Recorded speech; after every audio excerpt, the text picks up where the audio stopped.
Jangan malas mikir, jangan malas kerja, jangan malas untuk berdoa. Waktu Tuhan menempatkan manusia di Taman Eden, sebelum manusia itu jatuh dalam dosa, Tuhan tidak menyuruh manusia itu untuk tidur-tidur, santai-santai, bermalas-malasan. Tetapi Tuhan memerintahkan manusia untuk berusaha dan memelihara usahanya. Jadi, bekerja bukan merupakan kutuk, tetapi bekerja merupakan mandat atau perintah Tuhan kepada manusia agar manusia itu diberkati dan produktif. Dan waktu Tuhan tempatkan manusia di Taman Eden, Dia tidak berikan bahan jadi, yang Dia berikan bahan baku. Kalau Adam mau makan, bahan baku ada di mana-mana. Yang dia lakukan adalah dia harus cari ikan di laut, kejar binatang di darat, tangkap burung-burung di udara, lalu kemudian olah dan masak. Baru dia bisa kenyang. Walaupun Tuhan ada di depan mukanya, tapi Tuhan tidak mengendaki Adam bermalas-malasan, tidur-tidur santai-santai, melainkan mikir dan bekerja. Dengan demikian maka manusia diberkati, manusia makin produktif dan mirip dengan Tuhan. Karena Tuhan kita bukan Tuhan yang malas, Tuhan yang bekerja.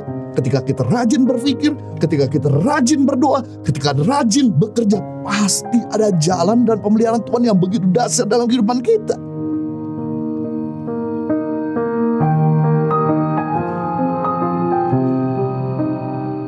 Baik, kita persiapkan hati kita untuk menerima firman Tuhan. Kalau kita semua senang dengan sebuah judul khotbah, saya mau sampaikan dengan tema keajaiban pemeliharaan Tuhan. Allah kita adalah Allah pencipta sekaligus pemelihara. Dia bukan cuma menciptakan kemudian mengabaikan ciptaannya begitu saja. Dan pemeliharaan Tuhan bukan saja atas manusia yang diciptakan menurut gambar dan rupanya, tetapi atas seluruh makhluk hidup yang diciptakan oleh Tuhan sendiri. Bahkan dalam salah satu khotbah Yesus di bukit, dalam Matius pasal 6 ayat 26 sampai 29, Tuhan Yesus berkata, "Pandanglah burung-burung di langit yang tidak menabur dan tidak menuai, yang tidak mengumpulkan bekal dalam lumbung, namun diberikan makan oleh Bapakmu yang di sorga. Atau perhatikanlah bunga bakung di ladang, yang tumbuh tanpa bekerja dan tanpa meminta, namun Allah mendandaninya dengan keindahan yang begitu rupa." Amazing. Kalau demikian terjadi, di mana hewan, di mana tumbuh-tumbuhan Tuhan pelihara, masakah kita masih meragukan pemeliharaan Tuhan? Namun ironisnya, masih banyak anak-anak Tuhan, hamba-hamba Tuhan yang meragukan akan pemeliharaan Tuhan, sehingga mereka melakukan hal-hal yang tidak rasional. Kita akan belajar bagaimana mengalami keajaiban pemeliharaan Tuhan dalam kehidupan kita. Yang pertama, percaya akan keajaiban pemeliharaan Tuhan itu dari kekekalan sampai kekekalan. Dari awal hidup kita sampai akhir hidup kita. Dari generasi demi generasi, Dia selalu memelihara setiap kita. Amazing. Yang menarik, sebelum Tuhan menciptakan manusia pada hari yang ke-6, hari-hari sebelumnya Tuhan itu menciptakan lebih dulu udara, lautan, daratan, binatang, tumbuh-tumbuhan, dan segala sesuatu yang diperlukan oleh manusia. Jadi Tuhan menyediakan lebih dulu semua yang dibutuhkan oleh manusia sebelum manusia hadir di bumi. Ini artinya pemeliharaan Tuhan. Kata pemeliharaan berasal dari bahasa Latin, yaitu providentia, atau dalam bahasa Inggris provide, yang berarti menyediakan, melengkapi, melindungi, memelihara secara berkelanjutan.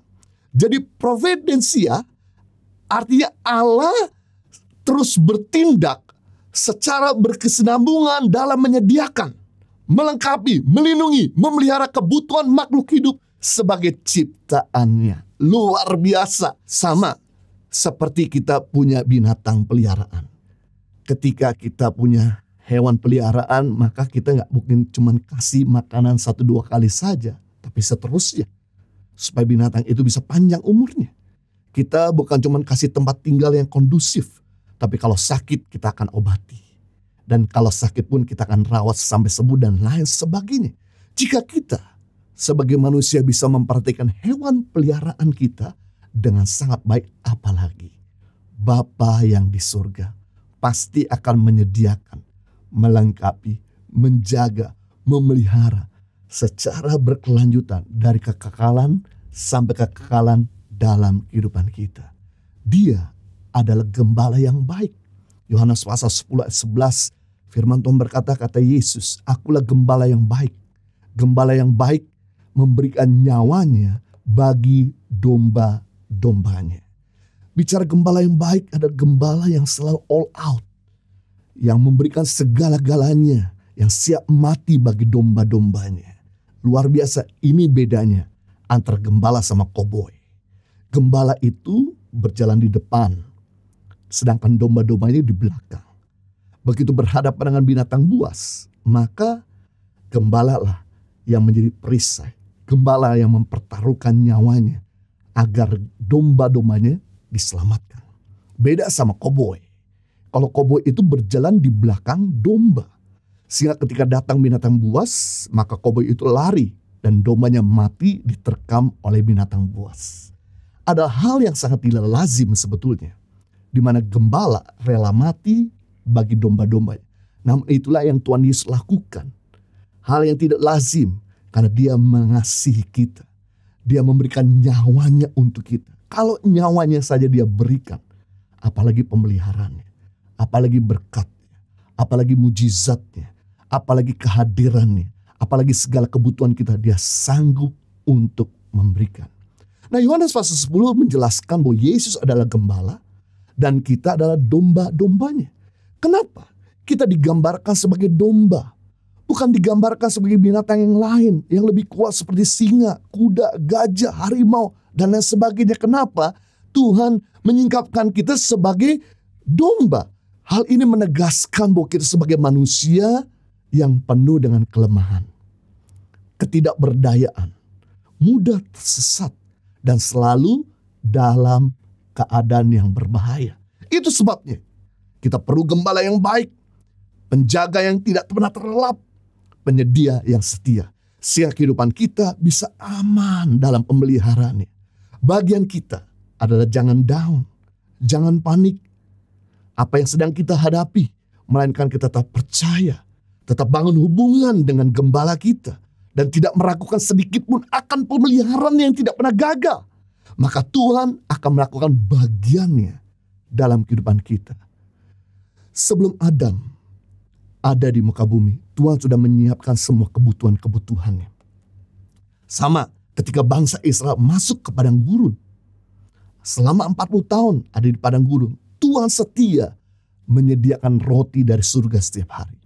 Daging untuk mereka makan, air untuk mereka minum, tiang awan di siang hari agar mereka tidak kepanasan, tiang api di malam hari agar mereka tidak kedinginan. Maka Tuhan yang sama akan memelihara kita pagi hari, siang hari, sore hari, dan malam hari. Dari hari ke hari, dari masa ke masa, dari musim ke musim. Seperti kalanya Tuhan memelihara umatnya di dalam Alkitab, maka dia akan memelihara kita juga. Membuktikan dia adalah Tuhan pemelihara yang sempurna dari masa ke masa. Yang kedua, kita belajar bagaimana mengenai keajaiban pemeliharaan Tuhan. Jangan malas mikir. Jangan malas kerja. Jangan malas untuk berdoa. Untuk sementara waktu kita masih disupport orang tua karena kita masih sekolah, that's fine. Namun begitu kita selesai sekolah, kita harus mulai cari kerja. Untuk sementara waktu kita disupport orang lain karena kita sedang sakit, that's fine. Namun begitu kita sudah sehat, waktunya kita kerja kembali. Karena Tuhan menghendaki kita untuk berpikir, bekerja, berdoa, tidak depending sama orang lain. Tuhan mau kita untuk depending sama Dia dan sama potensi yang Tuhan berikan di dalam diri kita, sehingga kita bisa pakai potensi yang Tuhan berikan itu, dan kita nggak lagi jadi benalu buat hidup orang lain. Kita nggak jadi parasit lagi buat hidup orang lain. Dalam Kejadian 2:15, Tuhan Allah mengambil manusia itu dan menempatkan dalam Taman Eden untuk mengusahakan dan memelihara taman itu. Waktu Tuhan menempatkan manusia di Taman Eden, sebelum manusia itu jatuh dalam dosa, Tuhan tidak menyuruh manusia itu untuk tidur-tidur, santai-santai, bermalas-malasan. Tetapi Tuhan memerintahkan manusia untuk berusaha dan memelihara usahanya. Jadi, bekerja bukan merupakan kutuk, tetapi bekerja merupakan mandat atau perintah Tuhan kepada manusia agar manusia itu diberkati dan produktif. Dan waktu Tuhan tempatkan manusia di Taman Eden, Dia tidak berikan bahan jadi, yang Dia berikan bahan baku. Kalau Adam mau makan, bahan baku ada di mana-mana. Yang dia lakukan adalah dia harus cari ikan di laut, kejar binatang di darat, tangkap burung-burung di udara, lalu kemudian olah dan masak. Baru dia bisa kenyang. Walaupun Tuhan ada di depan mukanya, tapi Tuhan tidak mengendaki Adam bermalas-malasan, tidur-tidur santai-santai, melainkan mikir dan bekerja. Dengan demikian maka manusia diberkati, manusia makin produktif dan mirip dengan Tuhan. Karena Tuhan kita bukan Tuhan yang malas, Tuhan yang bekerja. Bahkan di hari ke-7 Tuhan istirahat, bukan berarti Tuhan itu capek. Tapi Tuhan sedang memberi teladan agar manusia setelah 6 hari bekerja, ada waktu istirahat untuk memulihkan tenaganya, untuk bangun hubungan dengan Tuhan, untuk bangun hubungan dengan keluarga. Namun setelah itu besokan harus kembali bekerja. Maka no wonder kalau kita perhatikan orang-orang Yahudi memegang prinsip ini. Selama 6 hari dia bekerja, di hari ke-7 dia istirahat. Mereka semua rata-rata diberkati Tuhan. Mereka semua rata-rata maju. Mereka rata-rata semua berintelektual. Kalau Adam bahkan mau punya tempat tinggal, walaupun Tuhan ada di depan mukanya, Tuhan tidak pernah berikan tempat tinggal buat Adam. Setahu saya, firman Tuhan katakan ketika Adam jatuh dalam dosa, Tuhan memberikan jubah dari kulit binatang. Tuhan tidak berikan tempat tinggal. Berarti kalau Adam kehujanan, kepanasan, dia harus mikir. Dia harus buat desain, perencanaan, atau berimajinasi untuk bikin rumah, lalu cari batu untuk bikin fondasi, tebang pohon untuk jadikan pilar dan dinding, cari daun-daun untuk buat atap rumah. Maka Adam dan Hawa bisa memiliki tempat tinggal. Jadi kita bisa melihat gini, orang yang rajin mikir, rajin kerja, dan rajin berdoa pasti hidupnya diberkati. Hidupnya enak. Tapi orang yang malas mikir, malas kerja, malas berdoa, hidupnya gak nyaman. Hidupnya pasti gak diberkati. Tuhan yang luar biasa memberikan kemampuan kepada kita untuk berimajinasi. Imajinasi adalah alat untuk kita bisa traveling ke masa depan. Imajinasi atau visi adalah kemampuan seseorang melihat sebuah akhir dari permulaan. Melihat akhir dari di depan.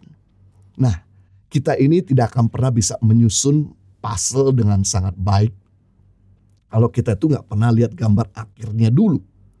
Begitu kita lihat gambar akhirnya seperti apa, maka kita akan lebih mudah untuk menyusun puzzle.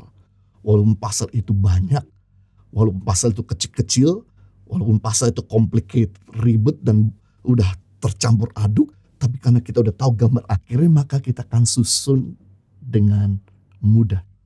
Sama halnya, kalau kita tahu bagian akhir, visi, imajinasi, apa yang kita harapkan, apa yang Tuhan bicarakan dalam kehidupan kita, maka tantangan seberat apapun, masalah sebanyak apapun, ini tidak akan pernah membuat kita patah arang. Ini akan membuat kita terus maju. Kita akan terus melangkah karena kita tahu tujuan Tuhan dalam kehidupan kita. Itu sebabnya your vision determine your future. Visi Anda menentukan masa depan Anda. Kalau Anda tidak punya visi, kalau Anda tidak pernah bisa lihat tujuan akhir Anda nggak punya masa depan.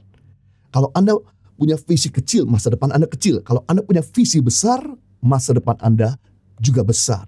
Nah, semakin Anda dapat membuat bahan baku menjadi bahan jadi, artinya kita udah bisa lihat tujuan akhirnya dulu, dan kemudian bahan baku ini kita mulai kelola, maka kita akan dibayar mahal. Seperti meja, kursi, tempat tidur, rumah, jembatan, dan lain sebagai bahan baku terbuat dari pohon. Mungkin cuma satu batang pohon gak bernilai.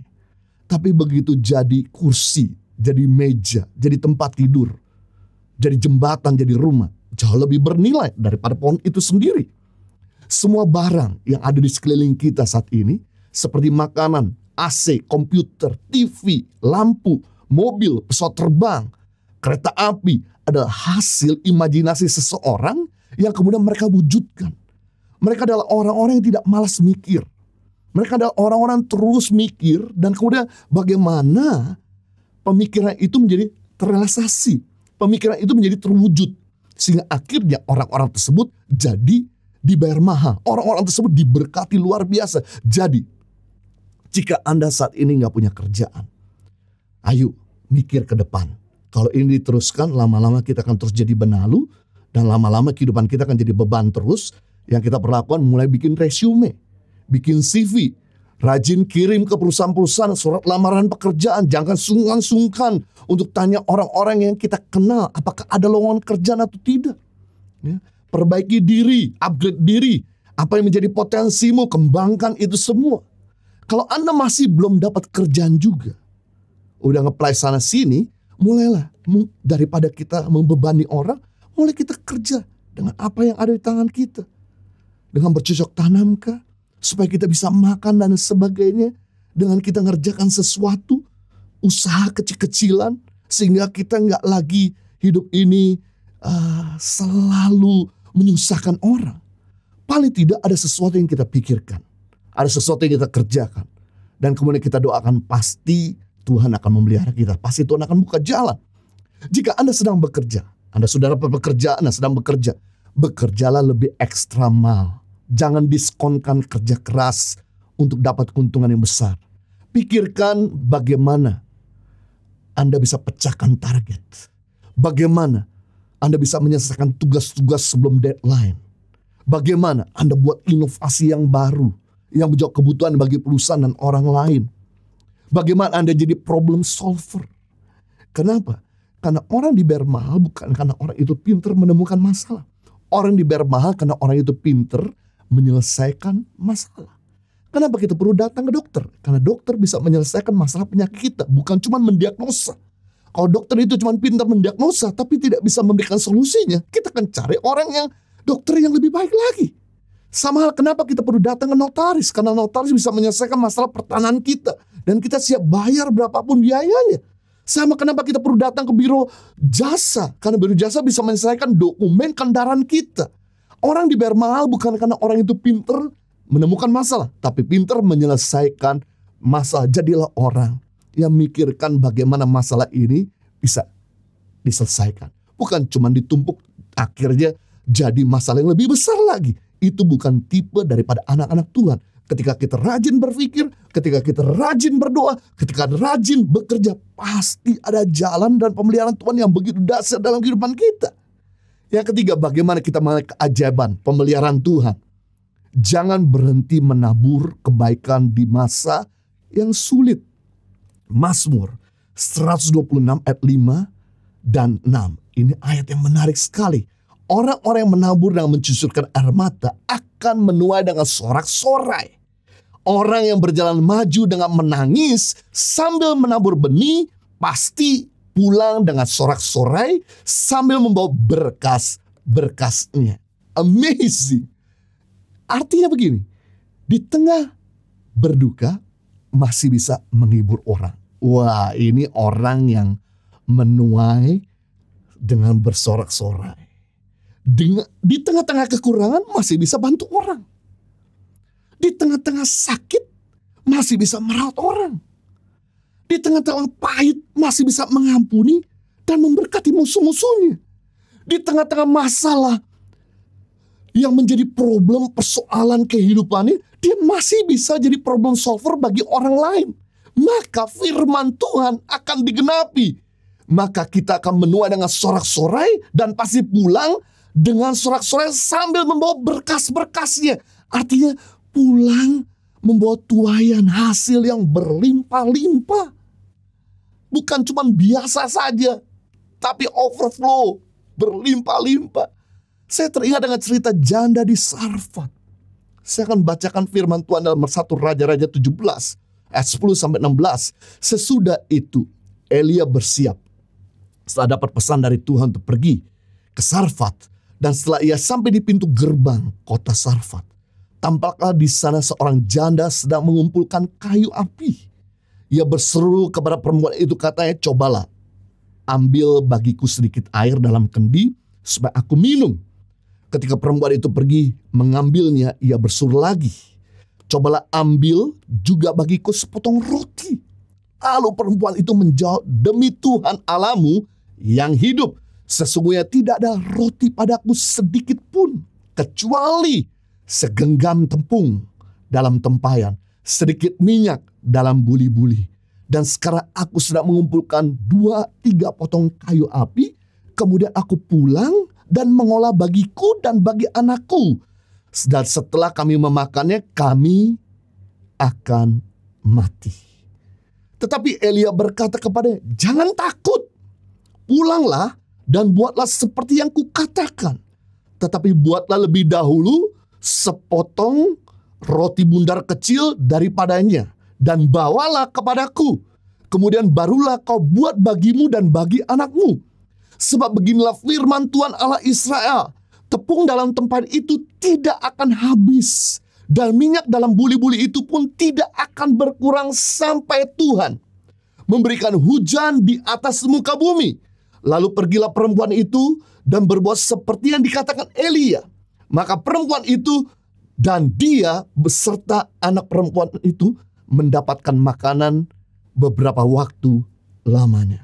Tepung dalam tempayan itu tidak ada habis, dan minyak dalam buli-buli itu tidak berkurang, seperti firman Tuhan yang diucapkannya dengan perantaraan Elia. Wah, luar biasa dari cerita ini, di mana ketika muka bumi sedang mengalami kekeringan, tidak ada hujan selama 3,5 tahun. Bayangkan 6 bulan tidak ada hujan, kekeringan luar biasa, 1 tahun tidak ada hujan.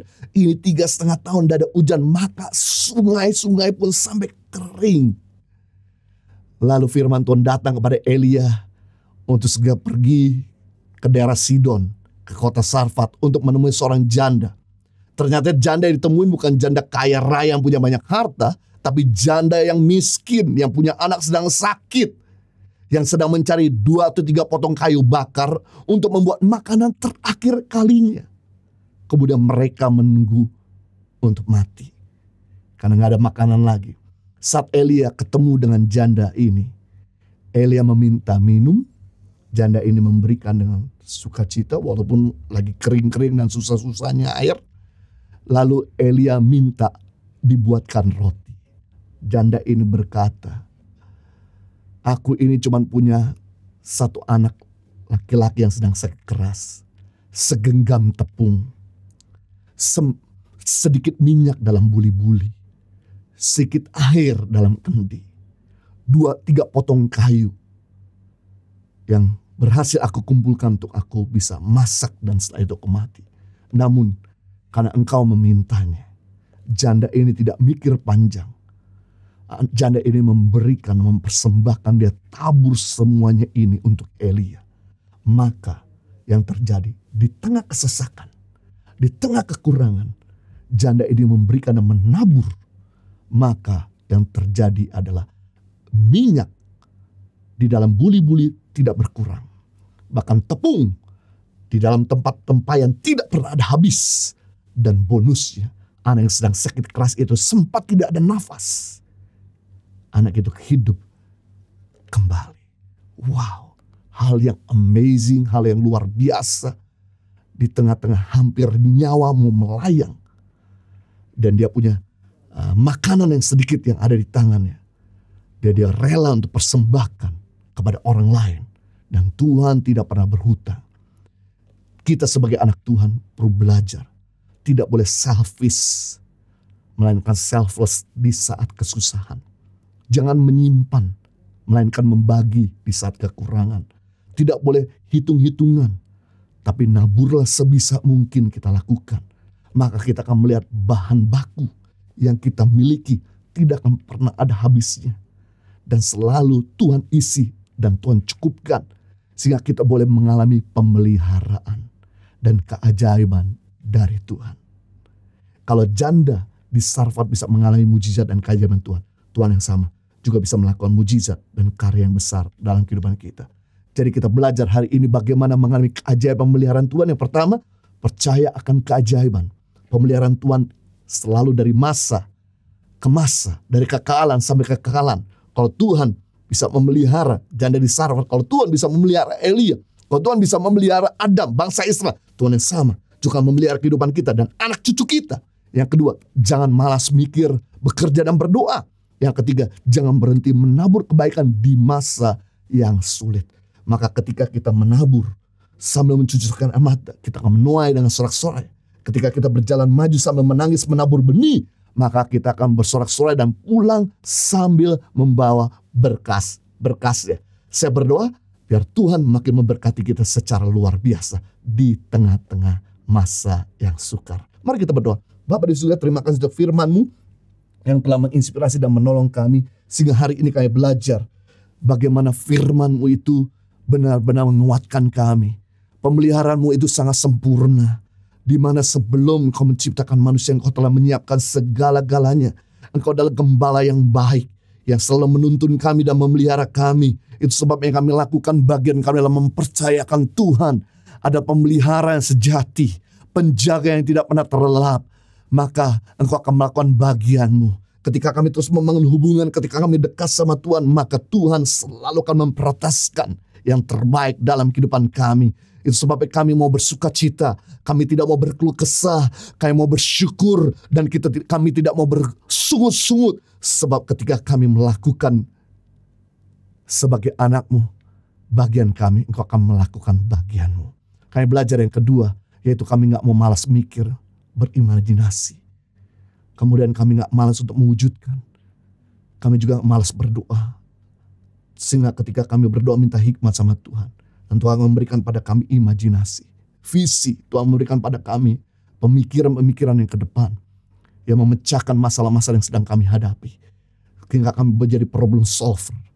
Sehingga kami boleh menyelesaikan masalah-masalah yang ada. Dan kami keluar menjadi lebih daripada pemenang. Saya belajar yang ketiga, kami gak mau berhenti menabur kebaikan di masa yang sulit. Maka kami akan melihat karya yang ajaib akan semakin dinyatakan dalam kehidupan kami. Demi nama Yesus, kita semua sudah diberkati, sama-sama katakan